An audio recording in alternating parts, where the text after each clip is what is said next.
हमारे बच्चे हमारी बात नहीं सुनते हैं। ये एक ऐसी समस्या है जो आजकल के पेरेंट्स, ज़्यादातर पेरेंट्स, सारे तो नहीं कह सकती हूँ, पर ज़्यादातर पेरेंट्स इसे फेस कर रहे हैं। This is a common complaint कि हम उनसे जो भी कहते हैं वो उसका अपोजिट ही करने के लिए रेडी होते हैं। अगर हम उन्हें पढ़ने कहते हैं तो फिर वो बाहर जाना चाहते हैं, हम अगर उन्हें बाहर जाने को कहते हैं तो वो घर में रहना चाहते हैं, और जब हम उन्हें घर पे रहने को कहते हैं तो वो बाहर जाना चाहते हैं।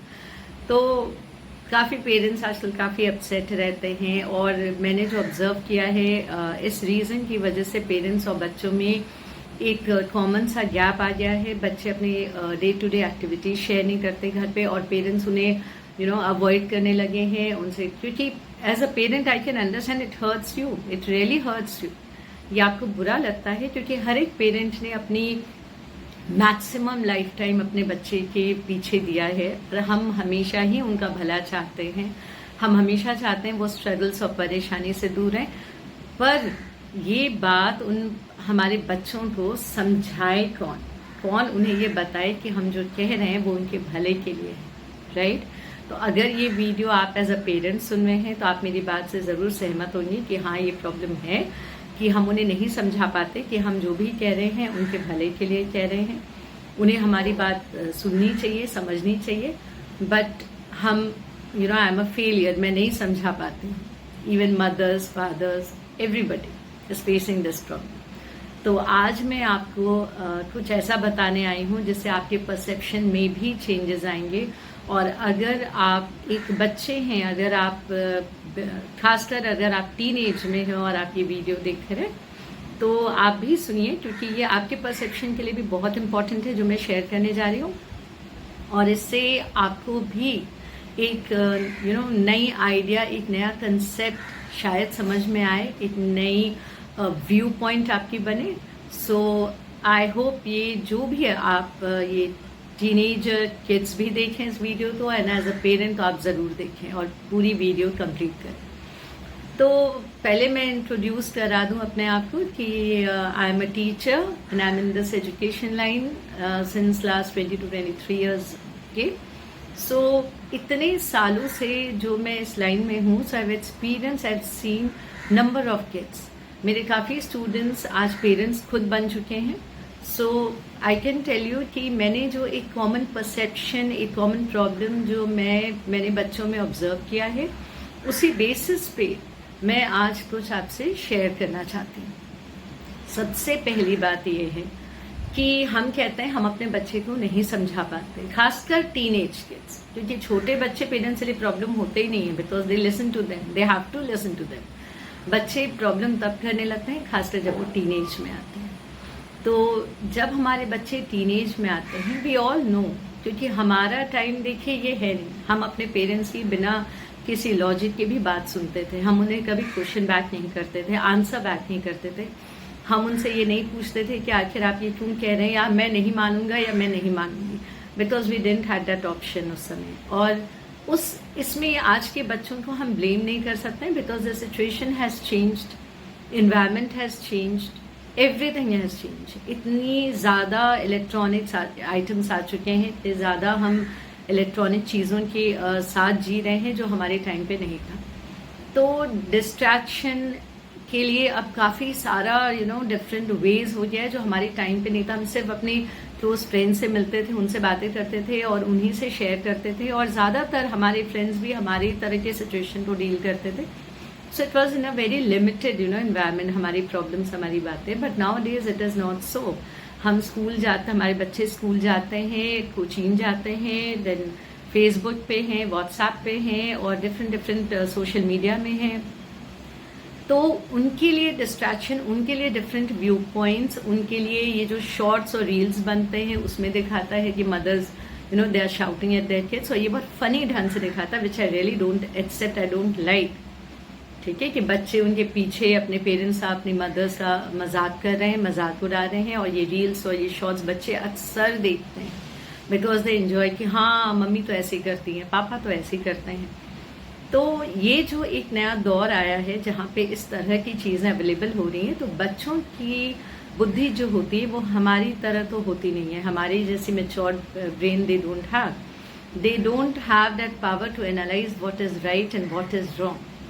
तो वो इसलिए डाइफरकेट नहीं कर पाते और वो ब्लोन आउट हो जाते हैं, वो ब्लो हो जाते हैं, वो उन चीज़ों के साथ ही बह जाते हैं। बल्कि हम एज पेरेंट हम ये एनालाइज कर पाते हैं और हम ये सोचते हैं कि ये चीज़ें हम उन्हें कन्वे करें, but we again get fail, we fail in conveying our thoughts and our logics। तो इस समस्या का हल कैसे हो, कैसे हम अपने बच्चों को अपनी बातों को समझा पाए। तो उसके लिए मैं जो सबसे पहला लॉजिक आपको दूंगी, जो सबसे पहला वे आउट दूंगी, वो ये है कि stop thinking according to your as.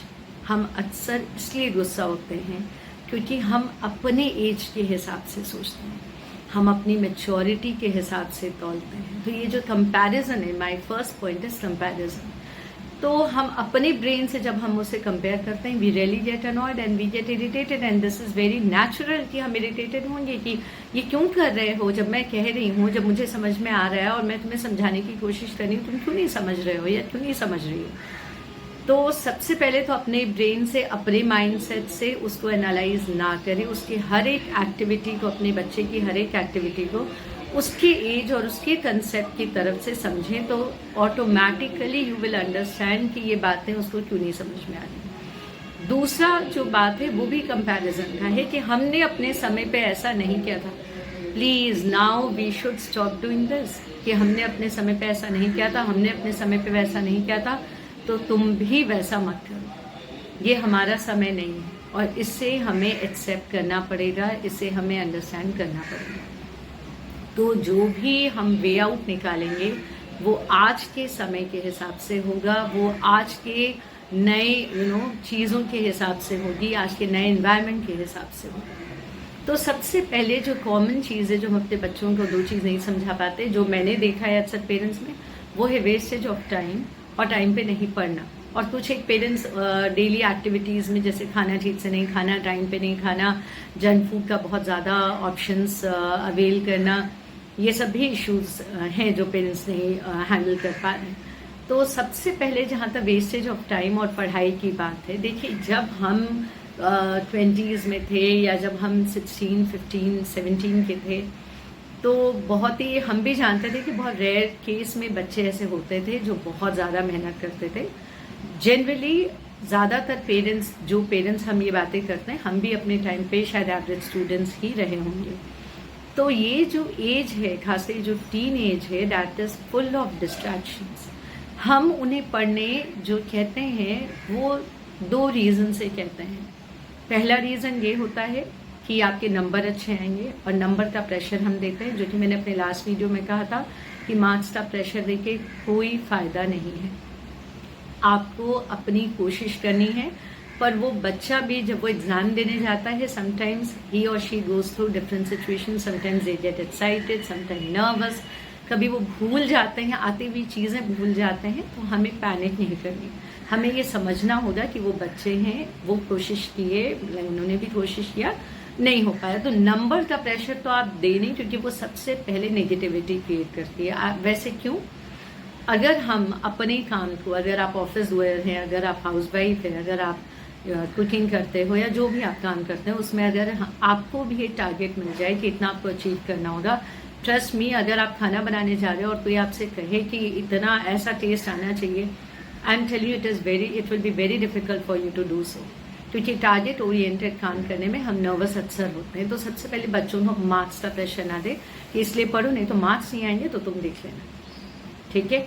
दूसरी बात, हम बच्चों को या तो बहुत बड़ा परसेप्शन दिखाते हैं, पढ़ोगे नहीं तो लाइफ में क्या करोगे, लाइफ ऐसा है, लाइफ वैसा है, और लाइफ लेसन्स हम देते हैं, क्योंकि हमने लाइफ को करीब से देखा है, हम लाइफ की प्रॉब्लम झेल रहे हैं। I understand, I totally understand, but बच्चों की कैपेबिलिटी नहीं होती है एट द एज ऑफ 15, 16, 17 और 18 कि वो लाइफ को बहुत गंभीरता से लें, वो लाइफ के बारे में बहुत अच्छी तरह से सोचें।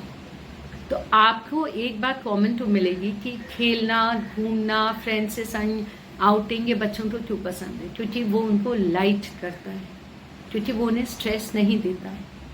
तो पढ़ाई को भी हमें ऐसा बनाना होगा कि वो उसके लिए स्ट्रेसफुल ना हो। सबसे पहली चीज़ ये कैसे होगा कि उसके लिए स्ट्रेसफुल नहीं है? आप उसके संग बैठे, थोड़ी देर कन्वर्सेशंस करें, उसकी पढ़ाई की problems, I am not telling you कि आप उसके प्रॉब्लम को सॉल्व कर पाएंगे, क्योंकि अगर आप एजुकेशन लाइन से नहीं हो तो शायद आपके लिए पॉसिबल नहीं है, पर उसे आप गाइड ज़रूर कर सकते हैं एज अ पेरेंट कि ये यहाँ पे प्रॉब्लम हो रही है, इसे ऐसे कर लो, तुम अपने टीचर से पूछ लेना, अपने ट्यूटर से पूछ लेना. So if you will be sitting with your kid, if you will be talking to your kid, तो आप उसकी प्रॉब्लम्स को, डे टू डे प्रॉब्लम्स को काफ़ी जॉट डाउन कर पाओगे. और जब आप उसके संग, उसके बोट पे आप ट्रैवल करोगे तो वो आपको अपना फ्रेंड समझेगा, और जब वो आपको अपना फ्रेंड समझेगा तभी उसके लिए आपकी बताई हुई हर चीज़ ईजी होगी. तो अल्टीमेटली मैं यही कहना चाहूँगी कि spend time with your kid, sit with them. अगर वो पढ़ता है या पढ़ती है तो भी आप उसके संग बैठे, अगर आपको नहीं है वो सब्जेक्ट की आइडिया तो भी आप उसके संग बैठे. वो try to understand why he is lacking interest, कौन से सब्जेक्ट में उसकी इंटरेस्ट ज़्यादा है, कौन से में कम है, आखिर क्या प्रॉब्लम्स वो फेस कर रहा है या कर रही है, और उसके प्रॉब्लम के सल्यूशन का उसको तरीका बताएं, ना कि उसके ऊपर एक कंपटीशन का, एक टारगेट का प्रेशर बना के उसे दे दें. आई होप आप ये ट्राई करके देखो, आपकी प्रॉब्लम आपकी किड के संग ज़्यादातर सॉल्व आउट हो जाएगा. आप अपने कमेंट मेरे कमेंट बॉक्स में लिख सकते हैं. अगर आप मेरी इस बात से सहमत नहीं हो, या अगर आपको कोई और प्रॉब्लम है अपने बच्चे के संग, अगर आप कोई चीज़ और फेस कर रहे हो, you can comment and I am there to help you out.